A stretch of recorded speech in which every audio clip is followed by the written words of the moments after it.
Bonjour, vous écoutez Decade for Change, le podcast. Aujourd'hui, notre monde fait face à des défis sans précédent. Le réchauffement climatique, l'effondrement de la biodiversité, la croissance des divisions et des inégalités au sein de nos sociétés. Pour relever ces défis, 2020-2030 doit être la décennie de l'action. 10 ans pour transformer les bonnes volontés en résultats à la hauteur des enjeux. C'est la responsabilité de chacun. Mais comment faire ? Decade for Change, le podcast, part à la rencontre de celles et ceux qui ne se contentent pas du diagnostic et des déclarations d'intention. De celles et ceux qui déploient des solutions concrètes pour accélérer la transformation de nos modèles, pour les rendre durables. Aujourd'hui, Charles Nicolas reçoit Maxime Blondeau, l'un des fondateurs de l'éco-syndicat Printemps écologique. Il nous explique pourquoi l'impératif écologique doit intégrer de toute urgence le dialogue social et comment la mobilisation collective peut transformer l'appareil productif en profondeur. Il nous raconte par ailleurs la mobilisation de centaines de salariés de tous secteurs partout en France pour créer ses premiers éco-syndicats. Bonjour Maxime Blondeau. Bonjour. Votre conviction, c'est que l'urgence écologique, ce n'est pas que l'affaire des responsables politiques, des dirigeants d'entreprise ou des citoyens, c'est aussi celle des salariés qui doivent peser de tout leur poids pour que leurs entreprises évoluent. Vous avez donc créé un syndicat, une fédération de syndicats plus précisément, pour mobiliser cette énergie. Le syndicat, c'est le meilleur outil ? C'est en tout cas un des outils de transformation les plus efficaces. L'histoire l'a montré à de nombreuses reprises. Les syndicats ont inventé, peuvent inventer du progrès social. On peut reprendre les exemples emblématiques, le travail des enfants, les conditions de travail, les congés payés, la sécurité sociale, bien sûr. Mais aujourd'hui, l'outil syndical est sous-exploité, à notre sens. Et nous croyons qu'il faut repenser cet outil, qu'il faut le remettre dans les mains du plus grand nombre aussi. Notre but, c'est de répondre à une aspiration de plus en plus grandissante aujourd'hui parmi les salariés. Si je vous donne quelques chiffres, aujourd'hui, de nombreux observatoires estiment que 70% des salariés veulent en faire plus pour la transition écologique de leur entreprise et n'y parviennent pas. Donc on est vraiment sur une proportion significative de salariés. Et si on sort de l'entreprise et qu'on va sur le grand public, 75% des Français estiment que les entreprises n'en font pas assez pour l'environnement aujourd'hui. Donc notre outil, celui que nous sommes en train de concevoir, vise à répondre à cette aspiration. Mais la question, est-ce que c'est le meilleur outil, le syndicat, appelle à se poser la question de ce qu'est un syndicat, en réalité. Donc c'est une association qui est régie par le Code du travail, un syndicat, dont l'objet est de défendre les intérêts matériels et moraux, individuels et collectifs de ses membres. Donc c'est ça l'objet d'un syndicat, pour reprendre vraiment à la racine du texte. Mais s'il y a un élément qui est vraiment crucial, c'est que les syndicats disposent du monopole des négociations collectives dans l'entreprise. Donc c'est vraiment un élément qui est crucial, c'est-à-dire que seul un syndicat peut signer un accord qui a une valeur contraignante dans une entreprise. Et c'est ça qui a fait tilt chez nous, dans ce collectif qui s'est créé en 2019 et qui s'est lancé vraiment en 2020, au début de l'année, c'est qu'on a réalisé que le syndicat est la seule forme juridique susceptible de signer un accord contraignant d'une entreprise. Donc voilà pourquoi on s'est dit que la représentation et la négociation syndicale représente un levier de transformation idéal, local, systémique, et qui est sans doute le meilleur moyen de répondre à un problème aussi systémique que celui du changement climatique ou de la pollution globale de notre activité industrielle et économique en général. Aujourd'hui, la conscience est assez largement partagée du fait que la responsabilité sociale et la responsabilité environnementale vont de pair. Dans les faits, historiquement et aujourd'hui, les syndicats concentrent leurs actions sur les questions sociales principalement. Est-ce qu'il sera facile d'intégrer à ce périmètre existant les questions environnementales ? Quels sont les chantiers, concrètement, que vous souhaitez porter à la table des négociations ? La première chose que nous souhaitons faire en tant que mouvement et en tant que structure, c'est d'abord d'impliquer le plus grand nombre de salariés possible dans la discussion, dans les négociations, dans cette concertation ou dans ce rapport de force. En France, les employés du privé et du public représentent 25 millions de personnes, donc c'est loin d'être négligeable. Et imaginez-vous si une part significative de cette population, 1%, 2%, décidait de s'engager sur un cycle de 2 ou 3 ans dans ces négociations. Ça représenterait des centaines, voire 1 million de personnes. Vous imaginez l'impact que ça produirait s'ils interpellaient leur employeur et qu'ils se mettaient à poser des questions concrètes sur tout un tas de sujets qu'on a d'ailleurs listés. Donc l'existence d'une telle séquence, en réalité, pour nous, serait déjà porteuse d'espoir. C'est-à-dire que quelque chose se produirait et on ne peut pas imaginer que les employeurs des petites, des moyennes et des très grandes entreprises restent indifférents à un tel mouvement. Donc c'est déjà notre premier objectif, c'est de mobiliser, de stimuler l'engagement. Mais évidemment, on ne veut pas en rester là. On a établi donc une liste de 21 repères revendicatifs qui couvrent différents niveaux, le lieu de travail par exemple, l'empreinte énergétique, les comportements individuels, l'alimentation en entreprise ou dans les espaces publics, dans les écoles, dans les hôpitaux, la mobilité. Donc ça c'est pour le lieu de travail. Les pratiques vraiment sur le lieu de travail. Mais il y a également les questions de territoire, les questions de pollution, les questions de choix de fournisseurs, et il y a les questions plus globales, planétaires, de biodiversité et de climat. Donc ces sujets, nous voulons les ajouter à ceux qui existent déjà dans le dialogue social, à savoir la question des acquis sociaux, et on veut intégrer de nouveaux champs dans les négociations collectives. On a l'idée que le combat écologique, c'est majoritairement le combat des jeunes générations, que ce sont ces jeunes générations qui sont le plus mobilisées pour ce combat. Or, ce sont elles aussi qui sont les plus éloignées des syndicats. Comment est-ce que vous allez réussir à réconcilier les jeunes et l'engagement syndical ?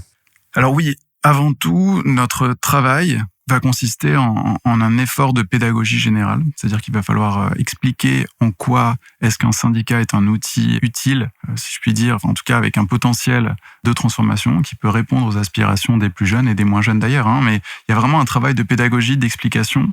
Dans un deuxième temps, il y aura un travail de terrain pour aller mener des campagnes dans les élections professionnelles, dans les entreprises, dans les administrations publiques, et ensuite seulement un travail de lobbying parlementaire au niveau national. La difficulté avec les jeunes générations, c'est que, en tout cas celle d'aujourd'hui, c'est qu'elles n'héritent plus d'une culture politique figée qui se transmet de génération en génération, avec un cadre de pensée qui se transmet. Ce qu'on observe aujourd'hui, c'est que la donne a changé sur de très nombreux paramètres, paramètres climatiques, paramètres technologiques, les paramètres migratoires. Aujourd'hui, nous vivons dans un monde et l'activité économique et sociale se transforme à une telle vitesse que les repères sont plus les mêmes. Donc les jeunes générations ont plus de mal à faire confiance aux outils du passé, puisque le syndicat est un outil qui s'est construit sur 150 ans, donc qui a une histoire. Et notre rôle va consister justement à leur montrer du doigt les potentialités. Mais pour réussir à atteindre cet objectif, il va falloir qu'on procède différemment des syndicats historiques. Il va falloir qu'on aille là où les syndicats ne vont pas, sur les réseaux sociaux, dans les clubs de foot, dans les clubs de danse, dans les quartiers populaires, dans le monde rural par exemple, où les syndicats sont très peu représentés.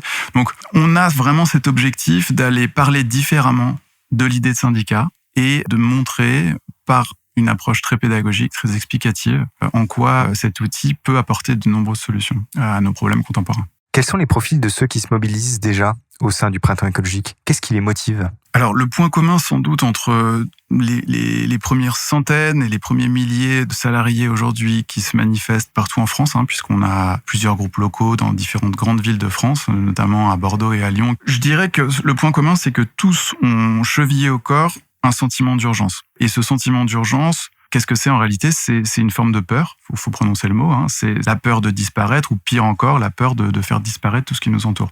Donc il y a ce sentiment d'urgence. Mais chez tous nos adhérents, peut-être à la différence d'autres qui ressentent ce sentiment de peur, il existe un sentiment encore plus fort qui est l'espoir. C'est-à-dire l'espoir que les principaux responsables des dérèglements aujourd'hui, je parle des structures économiques, puisque les structures économiques orientent, construisent l'activité humaine aujourd'hui, que ces responsables prennent conscience de l'imminence du danger, se transforment et que, ensemble, une activité économique plus vertueuse voit le jour. Donc, je dirais que cet espoir, c'est vraiment ce qui nous unit. Ensuite, en termes de profil socio-professionnel, nous représentons, en fait, la population active française. Ce qui ne correspond pas à la population traditionnellement syndiquée. Par exemple, les employés de bureau, les employés dans les centres d'appel, des techniciens. On a aussi des professions intermédiaires, comme des commerciaux, des enseignants de l'éducation nationale, du personnel hospitalier, par exemple. Ça, c'est la majorité de nos adhérents aujourd'hui, ce qui correspond à la majorité de la population active. Alors, on a aussi des cadres, on a aussi des jeunes diplômés, et on a aussi des médecins, par exemple, qui s'engagent avec nous. Donc globalement, notre objectif, c'est de rassembler tous ceux qui partagent cet espoir dont je vous parlais et d'être le plus possible représentatif de la population active en France. On vit un moment où beaucoup d'entreprises cherchent à se transformer et donc cherchent en leur sein les leviers de cette transformation. Est-ce qu'elles peuvent voir dans la naissance de ce syndicat une opportunité de construire une nouvelle relation avec leurs salariés, une relation plus constructive peut-être, et en tout cas élargie à davantage de questions ?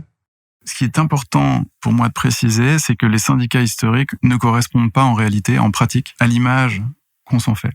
Et que la plupart des médias véhiculent, alors j'accuse pas les médias de déformer la réalité, mais en tout cas, il y a un effet de loupe grossissante sur l'état du dialogue social et sur le rôle des syndicats. Aujourd'hui, en France, près de 40 000 accords collectifs sont signés chaque année dans les entreprises. Donc, le dialogue social basé sur la concertation et l'obtention de résultats concrets, Ça existe, c'est là, c'est présent. Cette image du syndicat qui bloque les réformes et dont la seule utilité, quelque part, serait d'organiser des manifestations, c'est pour moi le résultat, en fait, d'une loupe grossissante qui est dangereuse. Alors certes, c'est pas une déformation qui vient de nulle part. Et on peut considérer que les grandes structures nationales, historiques, les grandes centrales, comme on les appelle, la CGT, la CFDT, occupent la plus grande partie de leur temps à se heurter au patronat, au pouvoir public. Mais en réalité, c'est plus subtil. Les syndicats ont d'abord un rôle de terrain qui consiste à défendre les droits de leurs membres et à veiller à l'application du droit. Donc ça, je voulais préciser ça parce que c'est important de le rappeler. C'est-à-dire qu'il y a l'image des syndicats et puis il y a la réalité sur le terrain. En revanche, c'est vrai qu'aujourd'hui, le dialogue social est en déclin en France. On a un problème spécifique. Le taux de syndicalisation en France est le plus bas en Europe. Le taux de syndicalisation chute chaque année. Les élus syndicaux ont un âge moyen qui est plus proche de 65 ans que de 30 ans aujourd'hui. Ils vont être très nombreux à partir à la retraite dans les prochaines années. Donc voilà, il y a un défaut spécifique en France. C'est un défaut qui menace la démocratie, à mon avis. Et les raisons de ce défaut sont multiples et sont pas seulement d'ailleurs la responsabilité des syndicats. Nous, en tant qu'éco-syndicat qui initions une nouvelle approche, notre raison d'être consiste avant tout à élargir le champ des négociations, donc créer quelque chose de nouveau, revitaliser l'engagement des salariés, on en parlait précédemment, et in fine, c'est vrai, d'accélérer le changement en signant des accords avec des entreprises qui écoutent ce qu'on a à dire. Mais les réalités de terrain seront variées en réalité. Dans certains cas, ce sera le dialogue, ce sera la concertation. On aura une situation où les employeurs seront peut-être bienveillants vis-à-vis de la démarche des salariés. Mais dans d'autres cas, ne nous berçons pas d'illusions, c'est évident. Certains employeurs seront beaucoup moins ouverts à ces sujets. Dans ce cas-là, un rapport de force s'installera et les choses se mettront en place différemment. Donc, on va avoir vraiment des réalités de terrain très différentes en fonction des relations qui vont se nouer entre les représentants des salariés et les représentants des employeurs. C'est un phénomène assez rare de voir émerger un nouvel acteur dans le champ syndical et au niveau national. En quoi votre démarche est inédite ? Est-ce qu'un éco-syndicat a vraiment la puissance nécessaire pour faire bouger les lignes dans le monde du travail ? Un phénomène comme le nôtre est rare en effet, c'est-à-dire un syndicat avec nos caractéristiques et notre objectif, mais en réalité, des centaines de syndicats se créent chaque année. Donc il y a une dynamique de petits syndicats en permanence au niveau d'une entreprise ou d'une administration, etc. Donc, en revanche, oui, une initiative comme la nôtre est nouvelle, elle est inédite pour plusieurs raisons. D'abord, elle présente une ambition systémique, c'est-à-dire une ambition géographiquement nationale et professionnellement diverse, c'est-à-dire que nous voulons investir dans les prochaines années l'intégralité des secteurs économiques du privé et toutes les fonctions publiques. Le deuxième point qui nous différencie, c'est que non seulement nous voulons transformer l'expérience syndicale, c'est-à-dire la manière dont l'expérience syndicale est vécue par un salarié, mais en plus nous voulons transformer l'objet du syndicalisme, c'est-à-dire que ce qu'on appelle éco-syndicalisme, en réalité, c'est l'adjonction à la défense des acquis sociaux de tout un nouveau champ de négociation collective qui va concerner le climat, la mobilité, l'alimentation, etc. Et le troisième point, c'est qu'on opère un glissement historique dans notre conception du droit social et en particulier dans le Code du travail, qui est le texte qui régit l'ensemble du dialogue social en France, puisque nous introduisons dans l'entreprise par le biais de ce mécanisme de représentation, la notion d'intérêt général. C'est-à-dire que aujourd'hui, un salarié qui veut devenir cotisant adhérent de notre éco-syndicat ne le fait pas seulement pour défendre ses intérêts propres, son salaire, sa protection sociale, etc., mais il le fait en plus pour aller défendre une notion d'intérêt général, c'est-à-dire l'impact de son entreprise et donc de son travail sur la société tout entière. Donc ça, c'est un glissement historique, c'est un séisme juridique qu'on essaye de provoquer dans le sillage de la récente réforme du Code civil, par exemple, et de l'idée que l'entreprise a une responsabilité vis-à-vis de l'intérêt général. Merci Maxime Blondeau. Merci à vous.